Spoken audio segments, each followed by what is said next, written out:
जब समस्याओं को सरल करने का आइडिया आता है और दिमाग की बत्ती जलती है तो शुरू होता है इनोवेशन। स्वागत है आपका इनोवेटिव भारत में। मैं हूं रामवीर श्रेष्ठ और आपको लेकर आया हूं ग्रेटर नोएडा के सेक्टर 3 में।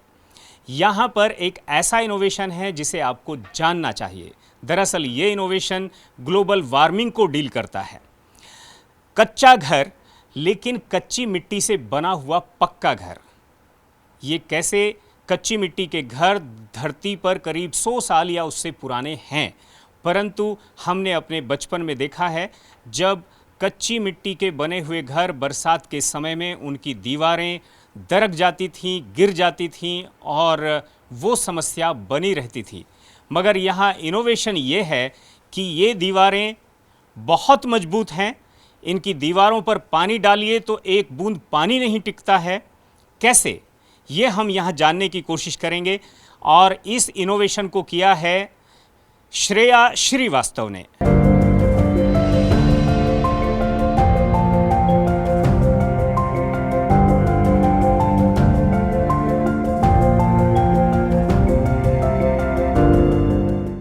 आपका स्वागत है सनसेट टीवी में। और सबसे पहले हम यही आपसे कहेंगे कि आपका जो ये घर है, ये घर का आइडिया आपको कैसे आया? सबसे पहले तो आप यही बताएं। मुझे मन था कि मैं कोई बहुत ही एनवायरमेंटल बिल्डिंग बनाऊं और जो भी मटेरियल का इस्तेमाल करूं उसकी जड़ तक जाऊं। तो जब मैंने रिसर्च करना शुरू किया कि कैसे हम एनवायरमेंटल इको फ्रेंडली घर बनाएं या ग्लोबल वार्मिंग के साथ डील करें, तो हमने मिट्टी के घरों के बारे में पढ़ना शुरू किया और तब रियलाइज़ किया कि मिट्टी के घर तो बहुत ही बेनिफिशियल है। आपके मटेरियल भी साइड से ही मिलता है, इसमें थर्मल मास भी होता है, इसमें आपका टेम्परेचर डिफरेंस भी होता है और इंडिया में सबसे ज़्यादा बेनिफिशियल है क्योंकि यहाँ पे लेबर बहुत ज़्यादा है। मेरे जो सब साथी थे उन्होंने जब इस घर को सामने से इसका लुक देखा तो उन्होंने कहा कि रामवीर जी, आपने तो कहा था कि आप कच्चा घर दिखाने के लिए लाए हैं, ये तो कच्चा नहीं है। तो ये वास्तव में ही कच्चा है, इसको आप प्रूव कर सकती हैं ना? हाँ जी, ये वास्तव में ही कच्चा है। मेरे पास बनते हुए फोटोज़ भी है और थोड़ी बहुत हमने चीज़ें छोड़ भी रखी है दिखाने के लिए। और ये घर वाकई बहुत सुंदर है। इस घर में आप अगर रह गए थोड़ी देर के लिए तो इस घर से आपको प्यार हो सकता है। तो हमारी भी आपसे रिक्वेस्ट ये रहेगी कि आप इस घर को हमें एक बार दिखाएं और प्रमाण के साथ ये बताएं भी कि ये कच्चा ही है। अच्छा, ठीक है, आइए। आइए।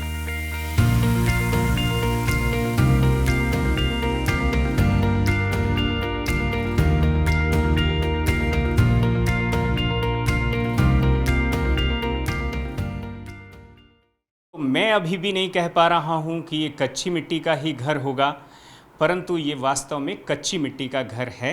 हमने इसके प्रूफ देखे हैं। आप ये भरोसा कर सकते हैं और जब आप यहाँ पर ये घर देखने के लिए आएंगे तो आपको भी लगेगा कि हाँ, ये कच्ची मिट्टी का ही घर है। तो श्रेया, आप इतना सुंदर घर बनाने का जो श्रेय है अपने अलावा किस किस को देते हैं? मेरी सारी टीम को, यहाँ के लेबर मिस्त्री जिन्होंने मुझ पे विश्वास करा और मेरे साथ इस पूरे घर को कंप्लीट करने में हेल्प किया, और ऑब्वियसली हमारे जितने सारे जो हमारे एंसेस्टर्स हैं, हमारे जैसे जिन लोगों ने पुराने फोर्ट्स बनाए हैं, जैसे मड फोर्ट हो गया, रेड आगरा फोर्ट हो गया, या जितने भी हमारी पुरानी बिल्डिंग्स बनी हैं वो सारी इसी तरीके से बनी है। हमारी जो इंस्पिरेशन आई है वो सारी उन बिल्डिंग से आई है जो इतने सालों तक अभी भी वैसी की वैसी हैं जैसे तब बनी थी। लेकिन वो तो पत्थरों से बनी है, ये तो कच्ची मिट्टी से बना है। कुछ पत्थरों से बनती है, कुछ मिट्टी से बनती है, कुछ चूने से बनती है, पर जो भी है सब नेचुरल मटेरियल से बनता है। हमारा मतलब जो मोटिव है वो ये है कि जो भी हम बिल्डिंग में बनाएं वो आसपास से ही बनाएं, बिल्डिंग बने भी ज़मीन से और जब उसको वापस डालना हो तो वापस ज़मीन पे चली जाए। कोई रिसाइकलिंग, रिफर्बिशिंग या डिकम्पोजिशन का प्रॉब्लम ही ना हो। आपको तो इसकी सुंदरता को, इसकी खूबसूरती को देखना है और आप देखेंगे, आपको लगेगा कि इस घर को उठा करके अपने गाँव ले जाएँ। इतना सुंदर घर ये बनाया है श्रेया ने। आप सबसे पहले यहाँ पीछे की तरफ आइए, यहीं देखिए, ये यहाँ से शुरू होता है और वहाँ तक जाता है। ये सोफ़ा मिट्टी का है, बस जस्ट इसके ऊपर गद्दे रख दिए गए हैं। ये सोफ़ा अगर आप लकड़ी का और बनवाते आप अगर तो ये बहुत महंगा बैठता, लेकिन इसमें कितनी मिट्टी लगी होगी पता नहीं।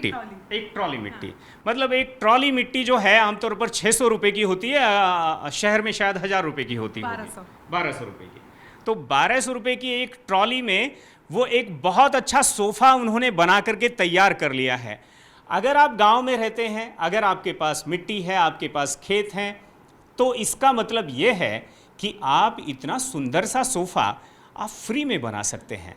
ये जो पीछे आपने एक पेंटिंग बनाई है बहुत सुंदर, इस पेंटिंग के बारे में कुछ बताइए।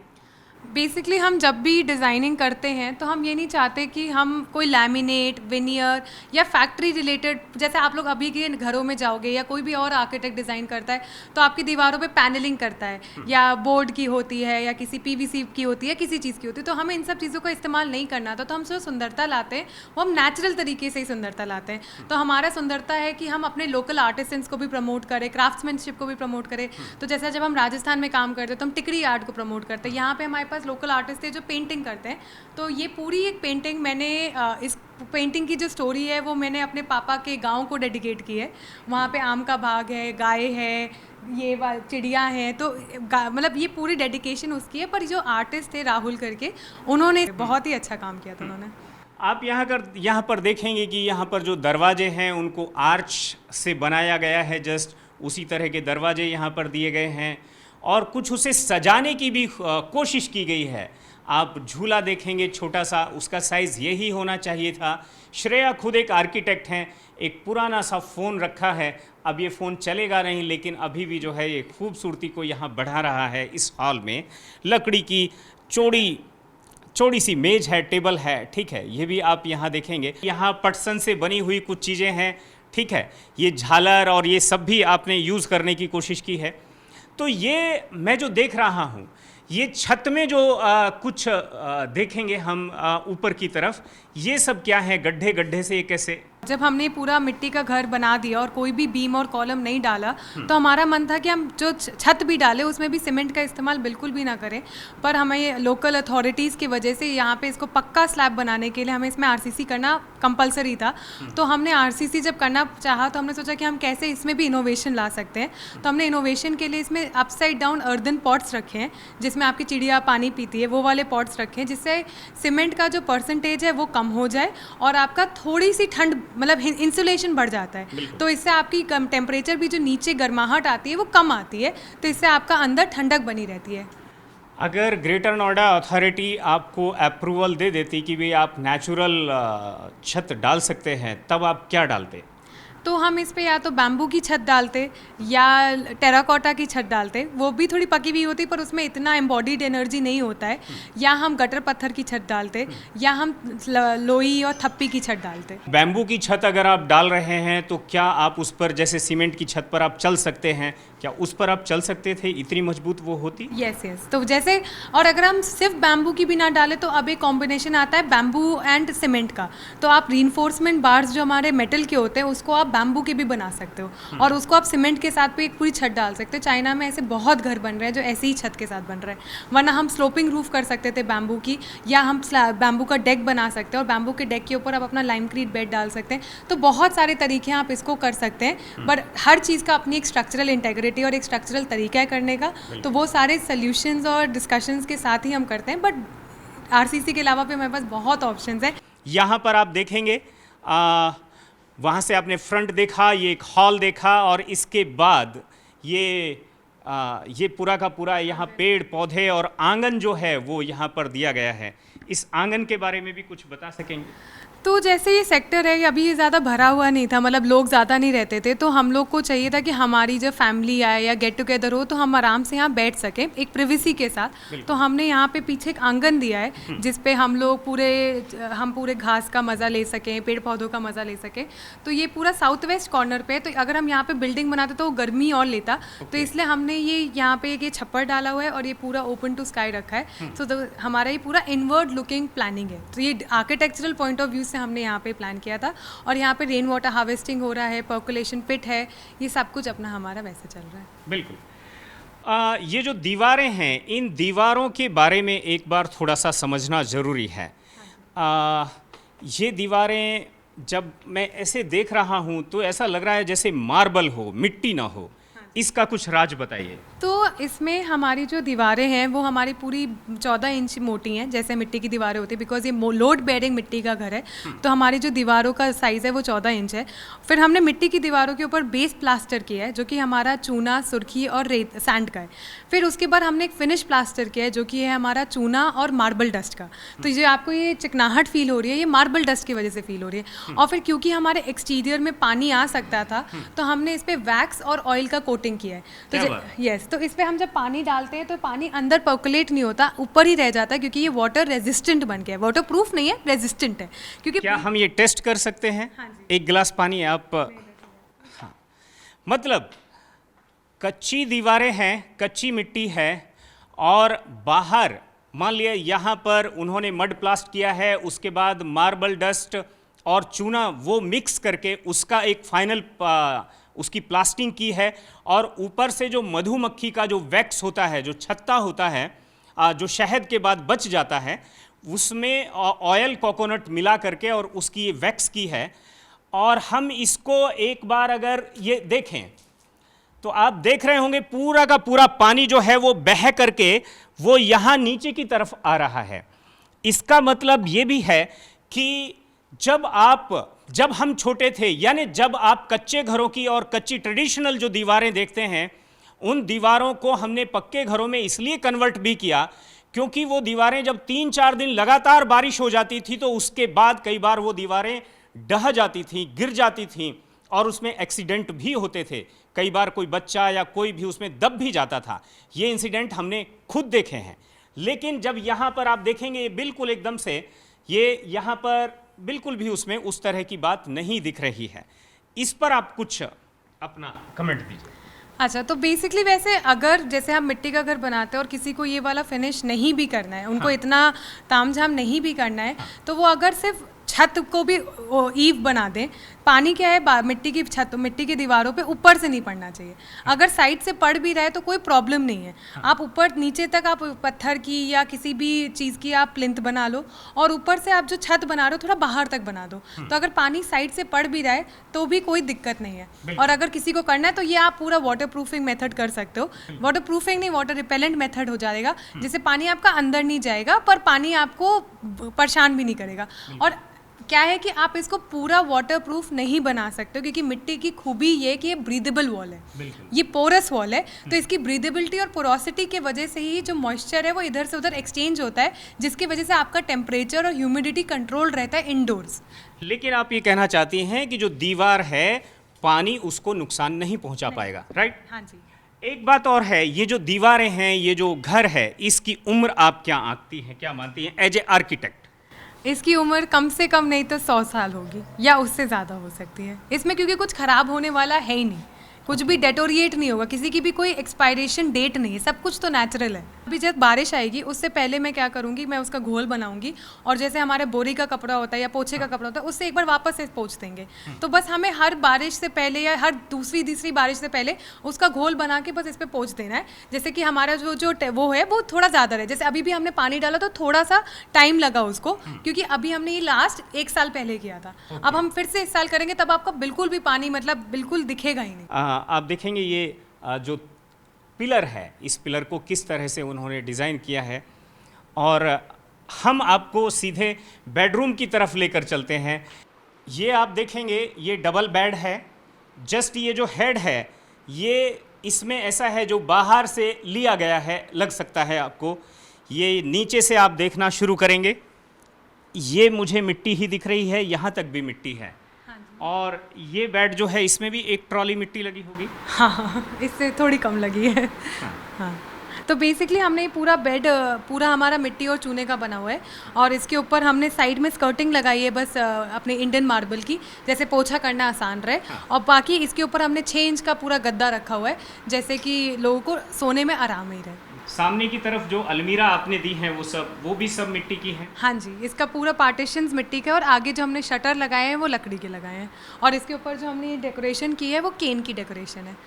किस चीज़ की? केन की डेकोरेशन। केन को वीव करके जैसे गांव में बनता है वैसा बनाया है। हाँ, बिल्कुल। मतलब आपका डबल बेड है तो मिट्टी का है, आपकी अलमीरा हैं तो मिट्टी की हैं, आपकी दीवारें हैं तो मिट्टी की हैं, और उसको साथ के साथ साथ आपने थोड़ा सा आइडिया उसमें जोड़ करके उसे खूबसूरती देने की कोशिश की है। वॉल्स है हमारी वो इतनी चौड़ी होती हैं कि हम इसके अंदर ही खांचे काट के निशेस बना देते हैं, जैसे कि उसमें कुछ सुंदर चीज़ें रख सकें या उस दीवार की सुंदरता बढ़ा सकें, या हमारा छोटा मोटा जो भी सामान होता है वो हम उसी के अंदर भर सकते हैं। तो जैसे आप इधर भी देख सकते हो, इधर हमारी दीवारों पे हमने निशेस काटे हुए हैं, जैसे कि हम इसी को एक सुंदर दीवार बना सकें और उसमें कुछ भी सामान रखना हो वो रख सकें।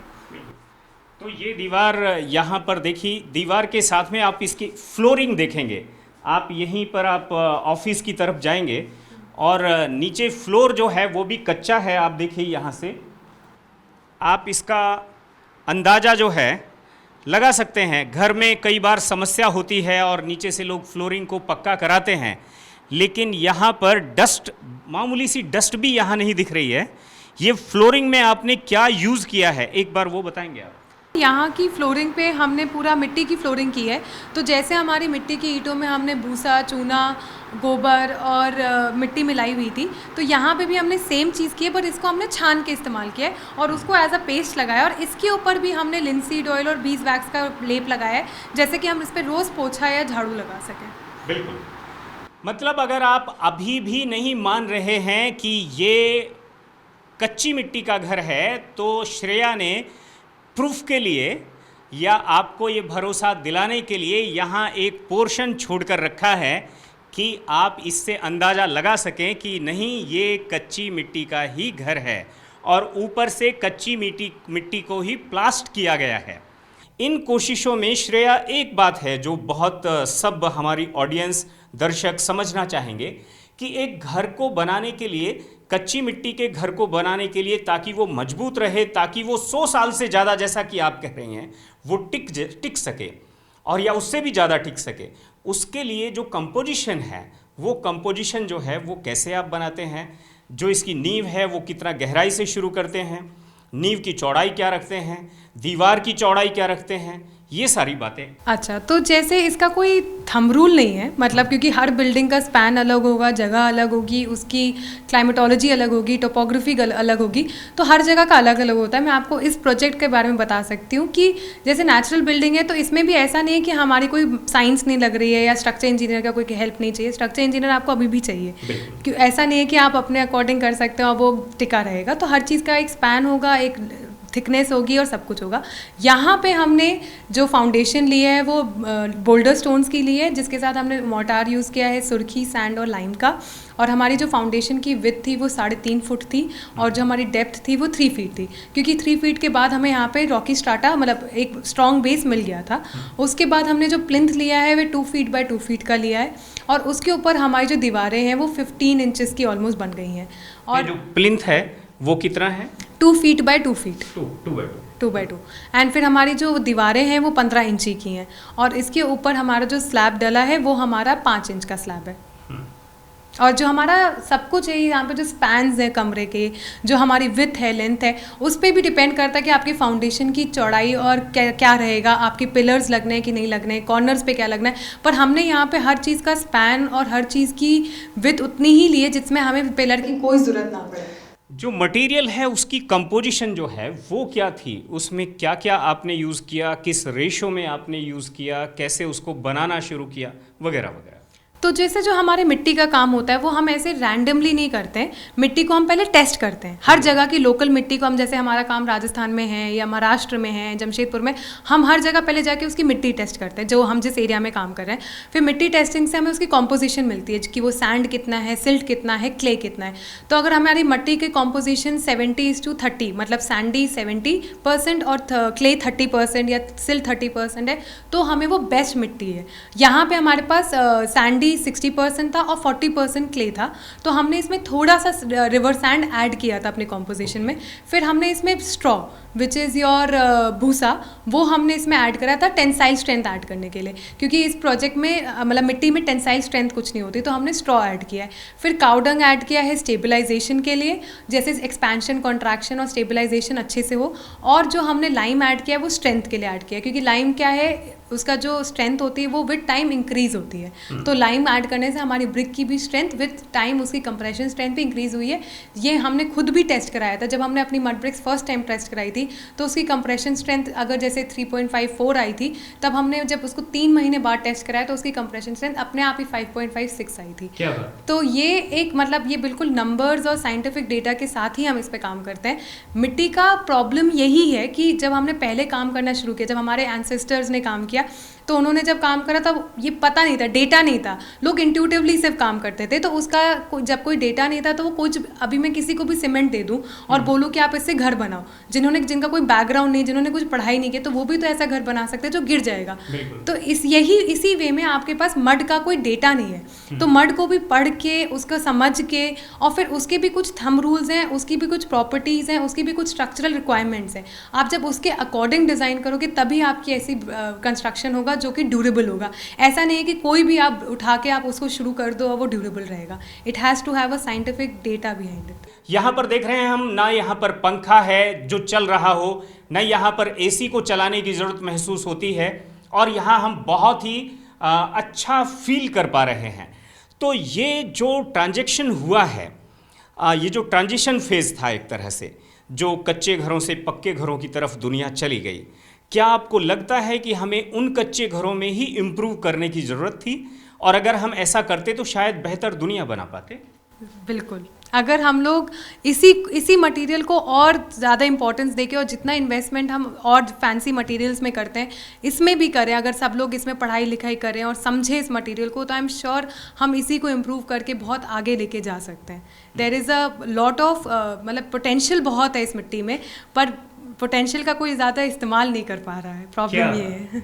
मतलब कुल मिलाकर ये है कि सस्टेनेबल आर्किटेक्चर, टिकाऊ घर, टिकाऊ विकास, इस सब की बातें होती हैं, लेकिन इस सब की पढ़ाई करना भी ज़रूरी है। इस सब को आपने कुछ पढ़ाई की है इस पर? मैंने पढ़ाई इतनी नहीं कर पाई, पर जो लोग पुराने गांव में लोग जो घर बनाते हैं, या जो थोड़े बहुत इंस्टीट्यूट्स हैं जैसे गीली मिट्टी है, थनल है, ऑरोविल अर्थ इंस्टीट्यूट्स हैं, ये लोग थोड़ी बहुत हमें सिखाते हैं। मैंने एज अ लेबर इनके इंस्टीट्यूट्स में जाके सीखा है और बनाना सीखा है, और करते करते करते हमने समझा कि कैसे होता है। और बाकी बहुत सारे PhD पेपर वर्क्स हैं, बहुत हमारे टीम में कुछ लोग हैं जिन्होंने मड कंस्ट्रक्शन में TU, डेल्फ और इन सब से PhD करा हुआ है, तो वो भी हमारी बहुत हेल्प करते हैं इन सब चीज़ों में। तो ये एक इंसान का कोई काम नहीं है, टीम वर्क है। और टीम वर्क सिर्फ अभी की जैसे हमारे जो लोग टीम में वो लोग नहीं, पर हमारे सारे एंसेस्टर्स, इन सब ने भी हमें बहुत कुछ सिखा के गए हैं। तो हम उन्हीं सबको समझते हैं, सीखते हैं, और जो गलतियाँ आती हैं उनको इम्प्रूव कर रहे हैं और कुछ ना कुछ बना रहे हैं। It is more of an experiment learning rather than theoretical learning. बिल्कुल, मतलब कहने की बात यह है कि कहीं ना कहीं कॉपी कट पेस्ट करने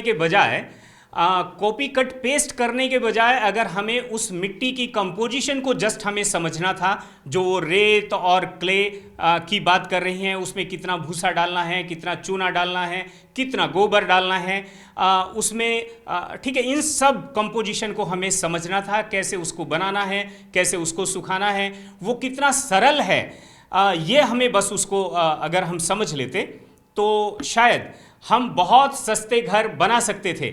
और यहाँ पर आप देखते हैं कि यहाँ सीमेंट, लोहा, ठीक है, इस सब से पूरी तरह से हम बच सकते थे, और ये यहाँ पर बचने की पूरी कोशिश की गई है। जैसा कि उन्होंने कहा कि ये कोशिश 100% इसमें कामयाबी ये मिल सकती है, मिली है। आपको जो है मड की जो टेक्नोलॉजी है, मड का जो साइंस है, उस साइंस को आपको थोड़ा सा समझने की ज़रूरत है। एक आखिरी बात मैं आपसे करना चाहता हूँ, क्या आपको लगता है, और लगता नहीं, जैसा कि मैं समझ पा रहा हूँ, ये जो मड साइंस है, मड होम है, इसमें युवाओं के लिए करियर की कोई संभावना आपको लगती है? डेफिनेटली बहुत ही ज़्यादा करियर अपॉर्चुनिटीज़ हैं, और बहुत सारे, इनफैक्ट हम चाहेंगे कि जो लोग बहुत एजुकेटेड हैं या इन सब चीज़ों में इंटरेस्टेड हैं वो हमारे साथ जुड़े और हमारे साथ काम करें, क्योंकि बहुत कम लोग हैं जो इन सब चीज़ों में काम करना चाहते हैं। जैसे कल मैंने एक कॉलेज में लेक्चर लिया था, और वो फर्स्ट ईयर के बच्चे थे आर्किटेक्चर के। मैंने उनसे बोला कि आप मिट्टी में काम करना चाहोगे, तो आधों से ज़्यादा ने कहा नहीं, डर्टी होता है। तो अब मैं क्या बोलूँ आगे के युवाओं को, पर अगर वो इसको समझेंगे, इसके बेनिफिट समझेंगे, तो शायद वो इस तरफ आए, और हमें ज़रूरत भी है, क्योंकि बहुत अपॉर्चुनिटीज़ हैं और बहुत कम लोग हैं जो इस पे काम कर रहे हैं। बिल्कुल, मतलब ज़मीन से जुड़ा होना ये बहुत ज़रूरी है। आपको मिट्टी से भी जुड़ना ज़रूरी है, आपको गोबर से भी जुड़ना ज़रूरी है। और आप अगर मिट्टी और गोबर से जुड़ते हैं, आप अपनी ज़मीन से जुड़ते हैं, तो आप ऐसे घर बना सकते हैं। आप जैसा कि उन्होंने कहा कि वो खुद आपको अपने साथ जोड़कर और उस तरह से वो आपको सिखा भी सकते हैं, और आप इस तरह के घर अपने लिए भी बना सकते हैं और आप इसे अपने करियर का हिस्सा भी बना सकते हैं। ये एक बड़ी बात है। और आखिर में मैं एक और सवाल इसी में जुड़ जाता है जो मुझे लगता है कि एज ए मिट्टी को अपना करियर बनाते हुए आपने अपनी इस आइडिया को कितना एक्सप्लोर किया है? क्या भारत में बाकी जगहों पर भी आपने कुछ इस तरह के प्रोजेक्ट शुरू किए हैं? क्या वो कमर्शियल प्रोजेक्ट हैं? और अगर कमर्शियल प्रोजेक्ट हैं तो क्या दाल रोटी का इंतजाम होना संभव है? हाँ जी, हम अभी काफ़ी जगहों पे इस प्रोजेक्ट को काम कर रहे हैं। तो कहाँ?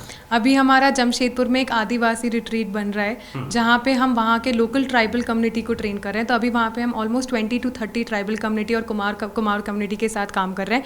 वही लोग वहाँ पे उनका खुद का प्रोजेक्ट बना रहे हैं, एंड वो हम as a Adivasi wellness retreat की तरह रन करेंगे, जिसमें वो एक सर्कुलर इकोनॉमी को भी प्रमोट करते हैं कि एग्रीकल्चरल वहीं पे, मतलब वो पूरे लैंड में वहीं पे चीज़ें ग्रो होंगी, वहीं पे उन्हीं के लोगों ने बनानी है, और जो टूरिज्म आएगा वो वही का चीज़ एक्सपीरियंस करके जाएगा। तो it's a very interesting project which is coming up, and it is by Vikrant Tiwari. वो काफ़ी विजनरी प्रोजेक्ट के साथ आए, हम तो उनको बस हेल्प कर रहे हैं।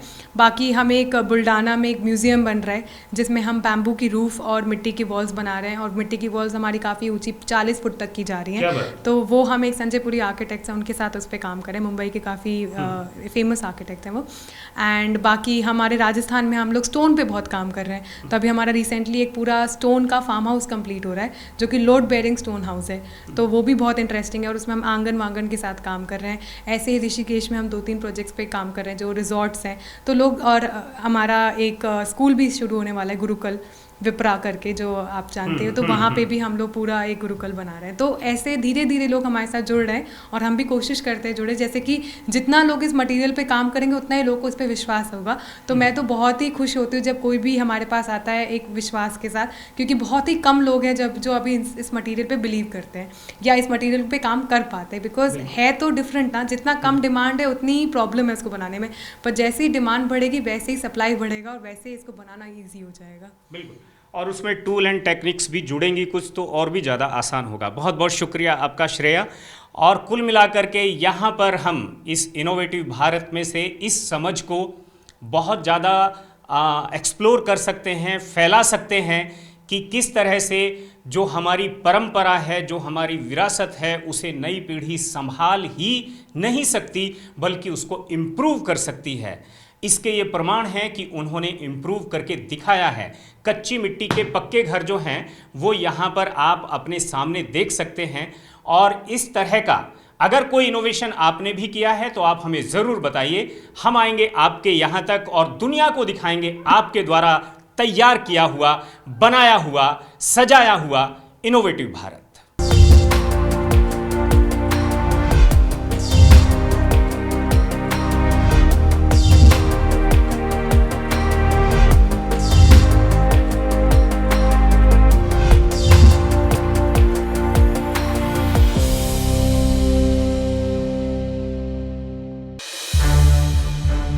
संसद टीवी के और भी प्रोग्राम्स देखने के लिए सब्सक्राइब करें हमारा YouTube चैनल, और हाँ, इन्हें लाइक और शेयर करना ना भूलें।